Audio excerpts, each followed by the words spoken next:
And welcome. मैं हूं राधिका और आप देख रहे हैं बॉलीवुड का hottest news show planet Bollywood news. हम एक बार फिर हाजिर हैं बॉलीवुड की latest news and hot gossips लेकर। So let's start with today's headlines.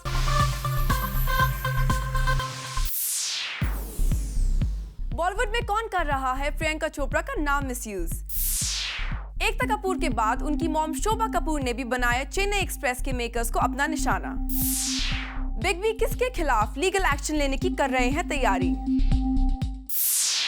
Planet Bollywood news की शुरुआत कटरीना के प्रियंका को रिप्लेस करने की खबर से। जग्गा जासूस की लीडिंग लेडी के क्वेश्चन पर खुद प्रियंका ने जूम पर सफाई दी है। तो क्या वाकई रणबीर की इस अपकमिंग फिल्म में कटरीना पीसी को रिप्लेस करने में कामयाब हो गई हैं? इसका जवाब खुद प्रियंका से ही सुन लीजिए। I'm not doing any such film. I haven't been offered any of the. I'm not doing any such film. I haven't been offered any of the. जो फिल्म प्रियंका चोपड़ा को ऑफर ही नहीं हुई, हाल ही में सामने आ गई उसी फिल्म से प्रियंका के बाहर होने की खबर। एक रीसेंट न्यूज में कहा गया कि डेट्स की वजह से प्रियंका रणबीर कपूर और अनुराग बासु की नेक्स्ट फिल्म जग्गा जासूस का हिस्सा नहीं होंगी। उनकी जगह लेंगी कटरीना कैफ। लेकिन जूम पर प्रियंका का ये एक्सक्लूसिव कन्फेशन एक दूसरी ही सच्चाई बयां कर गया। I'm not doing any such film. I haven't been offered any of the. No, you know, people write that I'm doing every second film that has come, and then whoever has been approached for it gets cast, and then they say, "Oh, Priyanka wasn't cast." When I haven't even spoken to anyone about a certain film. Priyanka इस बात से दुखी हैं कि हर दूसरी upcoming film से उनका नाम क्यों जोड़ा जाता है, जबकि असल में कई बार वो फिल्में उन्हें ऑफर तक नहीं होती। प्रियंका की माने तो जग्गा जासूस को लेकर उड़ी बातें भी वैसी ही हैं, क्योंकि फिल्म को लेकर कुछ भी फाइनल नहीं हुआ है। शायद जग्गा जासूस अभी भी काफी दूर का प्रोजेक्ट है, पर बर्फी की सक्सेस के बाद ऑडियंस इतनी उम्मीद तो कर ही सकती है कि अनुराग बासु और रणबीर कपूर जब भी अपने पिक्चर शुरू प्रोडक्शंस की पहली फिल्म जग्गा जासूस शुरू करेंगे, कम से कम एक बार ही सही प्रियंका को अप्रोच जरूर करेंगे। लेकिन ऐसे में जबकि ये फिल्म प्रियंका को ऑफर ही नहीं हुई, रणबीर की इस फिल्म में कटरीना की एंट्री की खबर आना कहीं किसी बड़ी पीआर एक्सरसाइज की तरफ इशारा तो नहीं, किसी बड़ी एक्ट्रेस की पीआर मशीनरी जानबूझकर कहीं ऐसा कोई काम तो नहीं कर रही जिसके लिए प्रियंका मीडिया को जिम्मेदार मानती हैं। People write that I'm doing every second film that has come, and then whoever has been approached for it gets cast, and then they say, "Oh, Priyanka wasn't cast." When I haven't even spoken to anyone about a certain film. क्योंकि media के कंधे पर बंदूक रखकर actors की PR machinery पहले भी कई बार ऐसा कर चुकी है। स्टार्स के पास जब भी काम की कमी होती है, जब स्टार्स की घटती पॉपुलैरिटी, काम की कमी और स्टार के हाथ में गिनी चुनी फिल्मों की बात आती है, तो इंडस्ट्री और ब्रांड वर्ल्ड में अपनी साख बचाने के लिए स्टार्स की हायर की हुई पीआर मशीनरी अपने काम में जुट जाती है। करवाते खुद स्टार्स हैं और लोग इसे मीडिया का काम समझते हैं। I'm not doing any such film. I haven't been offered any of the. No, you know, people write that I'm doing every second film that has come, and then whoever has been approached for it gets cast, and then they say, "Oh, Priyanka wasn't cast." When I haven't even spoken to anyone about a certain film. तो कहीं ऐसा तो नहीं कि रणबीर की upcoming film जग्गा जासूस में प्रियंका के कटरीना से रिप्लेस होने के पीछे भी ऐसी ही कोई पीआर एक्सरसाइज काम कर गई हो? Bureau report, zoom, Mumbai. Ekta Kapoor के बाद उनकी मॉम शोभा कपूर ने भी फिल्म चेन्नई एक्सप्रेस के मेकर्स के खिलाफ लगाए हैं कई एलिगेशंस। आइए आपको भी बताते हैं क्या है शोभा कपूर के ये एलिगेशंस। एकता कपूर के बाद अब उनकी मॉम शोभा कपूर भी फिल्म चेन्नई एक्सप्रेस के मेकर्स के खिलाफ खुलकर सामने आ गई है। एक इंग्लिश डेली को दिए इंटरव्यू में शोभा कपूर ने चेन्नई एक्सप्रेस के मेकर्स पर आरोप लगाया है कि उन्होंने वादा करने के बावजूद once upon a time in Mumbai Dobaara को प्रॉपर स्क्रीन स्पेस अवेलेबल नहीं करवाए। शोभा का कहना है कि once upon a time in Mumbai Dobaara की रिलीज डेट उन्होंने ईद के मौके पर पहले से फाइनलाइज कर रखी थी और चेन्नई एक्सप्रेस के मेकर्स ने बाद में ये फैसला किया कि वो अपनी फिल्म इस डेट पर रिलीज करेंगे। इसके बावजूद शोभा का कहना है कि उन्होंने शाहरुख की फिल्म से क्लैश डालने के लिए चेन्नई एक्सप्रेस के मेकर्स से बात की और इस इशू को कुछ तय शर्तों पर सॉर्ट आउट कर लिया। लेकिन फिल्म रिलीज के ठीक कुछ दिनों पहले चेन्नई एक्सप्रेस के मेकर्स ने अपना वादा तोड़ दिया, जिससे वो बहुत ही ज्यादा अपसेट है और यही वजह है कि एकता कपूर ने भी मीडिया में खुलकर अपनी नाराजगी जाहिर की है। शोभा कपूर के इस बयान के बाद अब ये मामला और भी बढ़ गया है। ऐसे में शाहरुख खान और चेन्नई एक्सप्रेस के मेकर्स इस एलिगेशन का जवाब जल्द ही नहीं देते तो इसमें सभी को ऐसा ही लगेगा कि एकता और शोभा कपूर की बात पूरी तरह से सच है। Bureau report, zoom, Mumbai. Amitabh Bachchan आजकल काफी खफा हैं क्योंकि कोई उनका नाम पॉलिटिकल कंट्रोवर्सी में फंसाने की कोशिश कर रहा है। कौन कर रहा है बिग बी के खिलाफ ये साजिश, आइए जानते हैं। अमिताभ बच्चन है काफी गुस्से में और बिग बी के गुस्से की वजह बना है इंटरनेट पर सर्कुलेटेड एक वीडियो। इस वीडियो में अमिताभ बच्चन को गुजरात स्टेट के चीफ मिनिस्टर नरेंद्र मोदी की तारीफ करते हुए दिखाया गया है। दरअसल ये वीडियो पूरी तरह से फेक है। इस वीडियो में बिग बी की जो आवाज सुनाई दे रही है उसे उन्होंने कुछ साल पहले एक कैंपेन के लिए शूट किया था और अब बिग बी की इसी आवाज को यूज करके एक फेक वीडियो बनाया गया है और इससे अमिताभ काफी नाराज है और अपनी इस नाराजगी को बिग बी ने अपने सोशल नेटवर्किंग साइट पर भी कुछ इस तरह से जाहिर किया है। Dear all, fake video circulation. In the year 2007, I did a Lead India campaign for the Times of India, where we talked of the glorification of the country and India. Big B का आगे कहना है, somebody has made a fake video by using my voice and text of what I spoke in the original and falsely and mischievously interspersed it with visuals which indicate a campaign for the promotion of the Honorary Chief Minister of Gujarat, Shri Narendra Modi. वैसे big B के इस reaction पर गुजरात के chief minister ने भी उनका साथ देते हुए ट्वीट किया है। Agree with Senior Bachchan. The author of the fake video should take action immediately and apologize to Amitabh ji. वैसे हम आपको बता दें कि बिग बी गुजरात टूरिज्म के ब्रांड एम्बेसडर जरूर हैं, लेकिन उनका कोई पॉलिटिकल कनेक्शन नहीं है। साथ ही बिग बी की वाइफ जया बच्चन एक दूसरी ही पार्टी को इंडियन पार्लियामेंट में रिप्रेजेंट करती हैं। ऐसे में इस वीडियो के आने से बड़ी कंट्रोवर्सी खड़ी हो सकती थी, इसीलिए बिग बी ने पहले ही इस मामले को रफा दफा करने के लिए अपना साइड सबके सामने रख दिया है। For Ilika Srivastava, zoom, Mumbai. प्रियंका चोपड़ा की फिल्म जंजीर और परिणीति चोपड़ा की फिल्म शुद्ध देसी रोमांस एक ही डेट यानी 6 सितंबर को रिलीज हो रही हैं। ऐसे में क्या ये रिलीज इन दोनों सिस्टर्स के बीच खड़ी कर सकती है कोई प्रॉब्लम? आइए प्रियंका चोपड़ा से ही जानते हैं। प्रियंका चोपड़ा अपनी पहली हॉलीवुड फिल्म लेकर हाजिर हैं इंडियन ऑडियंसेस के पास। इस फिल्म में भले ही प्रियंका चोपड़ा नजर नहीं आएंगी, लेकिन उनकी आवाज इस फिल्म में आपको जरूर सुनाई देगी। जी हाँ, हम बात कर रहे हैं प्रियंका की एनिमेटेड फिल्म प्लेन्स की, जिसमें उन्होंने अपनी आवाज दी है। एक्साइटिंग फॉर मी, पहली बार मैंने एनिमेशन फिल्म में अपनी आवाज़ दी है एंड गाया है पहली बार प्लेबैक अपने लिए ही, तो that is also exciting for me. It's a really cute movie, it's a very super cute movie और इंटरनेशनली रिलीज़ हो चुकी है film and it's done really well, so that's exciting and मैं बहुत एक्साइटेड हूँ कि इंडिया में भी इसको शेयर कर सकूँ। फ्राइडे को रिलीज़ हो रही है, मेरे लिए एक्स्ट्रा स्पेशल डे है फ्राइडे 23rd, मेरे डैड का बर्थडे है, so that's also very exciting. Well, Priyanka के लिए ये मौका सच में खास है। उनकी पहली हॉलीवुड फिल्म तो रिलीज हो ही रही है, साथ ही उनके डैड की बर्थ एनिवर्सरी भी है। वैसे आजकल हर जगह प्रियंका के बॉलीवुड से ज्यादा हॉलीवुड इंटरेस्ट की बातें हो रही हैं। ऐसे में मीडिया ने प्रियंका से उनके हॉलीवुड कनेक्शन के बारे में एक सवाल पूछा। आई डोंट थिंक सब मुझसे ये पूछते हैं कि क्या ये बॉलीवुड टू हॉलीवुड है, क्या ये क्रॉसओवर है, क्या मैं क्रॉसओवर करने की कोशिश कर रही हूँ, and I don't think it's important. And मेरे लिए ऐसा बिल्कुल नहीं है। मैं एक परफॉर्मर हूँ, एक एंटरटेनर हूँ, मैं वहीं जाती हूँ जहाँ मुझे काम ले जाता है। मैंने वहाँ पे भी बहुत इंटरव्यूज़ में कहा है कि ये मेरे लिए कोई क्रॉसओवर नहीं है और मैं क्रॉसओवर शब्द में भी बिलीव नहीं करती। साथ ही यहाँ प्रियंका चोपड़ा से जब परिणीति चोपड़ा की फिल्म शुद्ध देसी रोमांस और उनकी फिल्म जंजीर के बॉक्स ऑफिस क्लैश को लेकर एक सवाल पूछा गया तो प्रियंका भड़क गईं। I don't think so. No, I want to answer that actually. I want to tell everybody this. The reason why I was a little apprehensive about this was exactly this reason.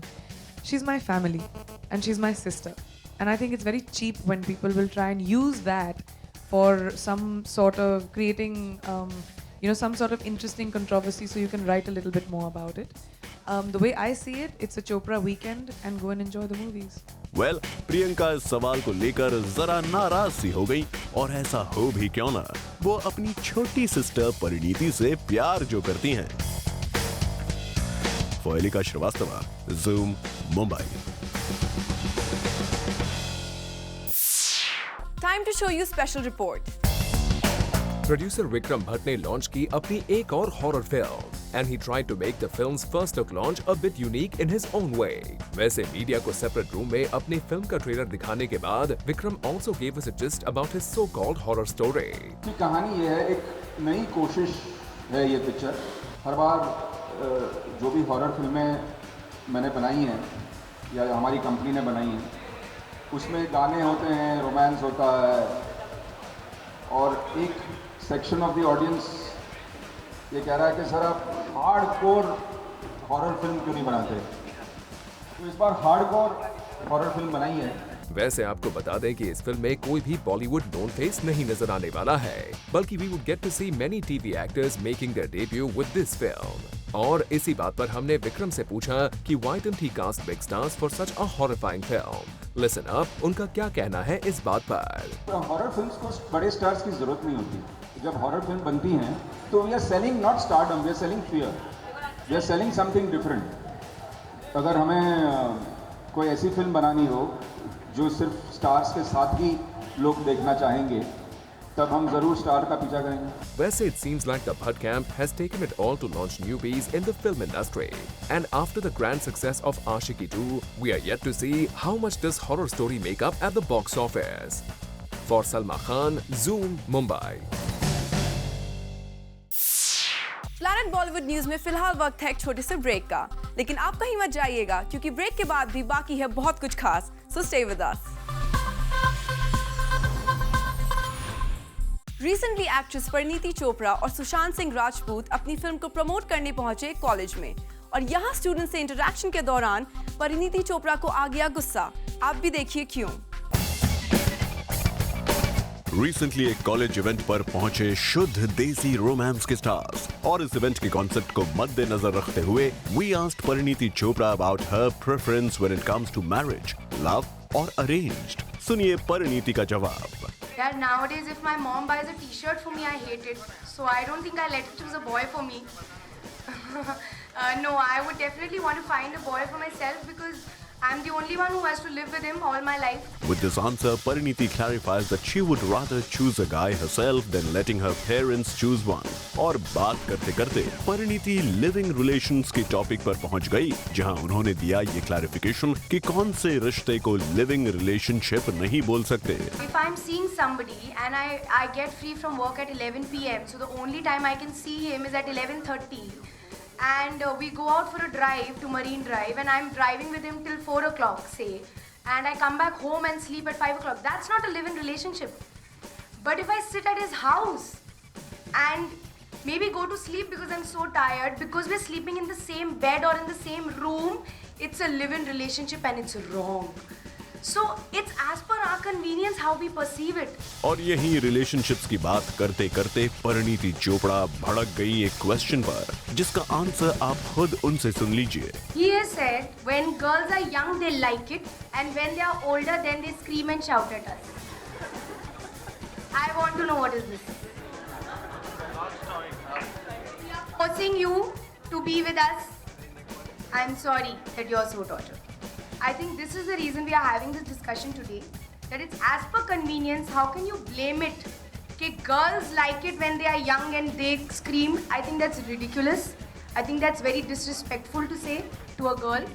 I think if there is sex or a kiss or a hug, there are two people there, not just the girl. और इसी सवाल पर परिणीति भड़क गई एक reporter पर, which according to her as well as our perception is right. When later on she also told the reporter that. Right, sir. Bodily exploitation जैसी सिर्फ एक चीज होती है, वो है rape. Understand? परिणीति के इस आंसर पे हम भी हामी भरते हैं, as the question asked to her was not right, और परिणीति का ये गुस्सा लाजमी था। तो इस तरह से हंसती घुलती परिणीति ने अपने फिल्म के प्रमोशनल इवेंट पर गुस्सा खो दिया। Make sure guys, next time when you question Pariniti, be very careful with what you say. For Chetna Singh, Zoom, Mumbai. Time to show you special report. Bangalore में हुए इंडियन डीवा के लिए auditions, और इस खास कंपटीशन में participate करने के लिए आई कई सारी खूबसूरत लड़कियां, जिन्होंने इंडियन डीवा के लिए किया registration.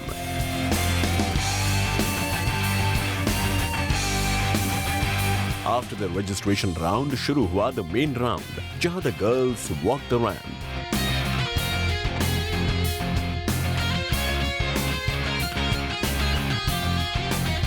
And after this, the winner got selected. Trishla was crowned the Bangalore Indian Diva.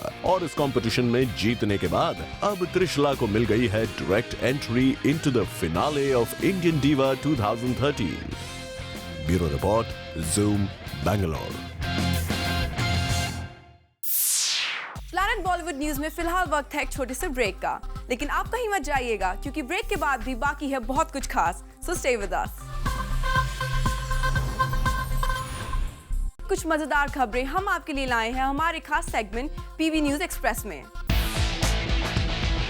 एकता कपूर ने film once upon a time in Mumbai Dobaara के बॉक्स ऑफिस पर ठीक ठाक न परफॉर्म करने का पूरा ठिकरा शाहरुख खान और चेन्नई एक्सप्रेस के मेकर्स के सर पर फोड़ दिया है। लेकिन सोर्सेज से आ रही खबर की माने तो एकता कपूर अपनी फिल्म के लीड एक्टर अक्षय कुमार से भी नाराज है, पर एकता इस बारे में खुलकर बात नहीं कर रही है। सुनने में आया है कि एकता चाहती थी कि film once upon a time in Mumbai Dobaara की रिलीज के बाद भी अक्षय इस फिल्म का प्रमोशन करे, जैसा कि शाहरुख ने चेन्नई एक्सप्रेस के लिए किया था। लेकिन अक्षय इस फिल्म की रिलीज के तुरंत बाद अपनी एक और फिल्म इट्स एंटरटेनमेंट की शूटिंग में बिजी हो गए, जो कि एकता को बिल्कुल भी पसंद नहीं आया। करण जौहर की फिल्म उंगली एक के बाद एक मुश्किलों में फंसती जा रही है। पहले ही फिल्म को रिलीज डेट्स नहीं मिल पा रही हैं और अब सुनने में आया है कि फिल्म के म्यूजिक कंपोजर सलीम सुलेमान ने क्रिएटिव डिफरेंसेस की वजह से इस फिल्म से वॉकआउट कर लिया है। वैसे सलीम सुलेमान अभी भी करण जौहर की एक और फिल्म गोरी तेरे प्यार में का म्यूजिक दे रहे हैं और साथ ही वो क्रिएटिव डिफरेंसेस होने की न्यूज से इनकार कर रहे हैं। शाहरुख खान की चेन्नई एक्सप्रेस ने अब तक लगभग 275 करोड़ का बिजनेस कर लिया है, जिसमें से 185 करोड़ इंडियन मार्केट की कलेक्शन है और 90 करोड़ वर्ल्ड वाइड मार्केट की। रिसेंटली खबर आई थी कि सिद्धार्थ मल्होत्रा ने अपने 2 यंग फैंस के खिलाफ 10 करोड़ का लीगल नोटिस भेजा है। दरअसल सिद्धार्थ का कहना है उनके ये 2 फैंस उनके नाम पर टी शर्ट, मग्स और कई चीजें बेच रहे थे और इसीलिए उन्होंने ये फैसला लिया है। बॉलीवुड में आज जहां एक्टर्स 100 करोड़ क्लब की बात कर रहे हैं, वहीं एक्ट्रेस दीपिका पादुकोण ने अपना एक अलग ही क्लब बना लिया है। जी हां, दीपिका 180 करोड़ क्लब की क्वीन बन गई है। दीपिका की बैक टू बैक 2 फिल्में ये जवानी है दीवानी और चेन्नई एक्सप्रेस ने 180 करोड़ से ज्यादा का बिजनेस किया है। सलमान खान और उनकी फैमिली हर साल गणपति फेस्टिवल अपने घर पर धूमधाम से मनाती है और ये गणपति पूजा सलमान के गैलेक्सी अपार्टमेंट में होती है। लेकिन इस बार गैलेक्सी अपार्टमेंट के रेनोवेशन की वजह से सलमान खान गणपति को अपने पनवेल वाले फार्म हाउस पर लाएंगे। सलमान खान ने पहले ही साफ कर दिया है कि उनकी फिल्म मेंटल का टाइटल बदलकर जय हो रखा जा सकता है, लेकिन सोर्सेज की माने तो ये टाइटल ऑलरेडी 3 डायरेक्टर्स मधुर भंडारकर, निखिल अडवाणी और रमेश तौरानी ने मिलकर रजिस्टर करवा रखा है। ऐसे में सलमान को इन तीनों डायरेक्टर से परमिशन लेनी होगी। वैसे अब तक आ रही खबरों की माने तो निखिल अडवाणी ने सलमान को अपनी तरफ से परमिशन दे दी है। Well, with this, it's a wrap. Planet Bollywood news में कल हम फिर लौटेंगे लेकर बॉलीवुड की और भी latest news and gossip. Till then, keep watching Zoom, India's #1 Bollywood channel.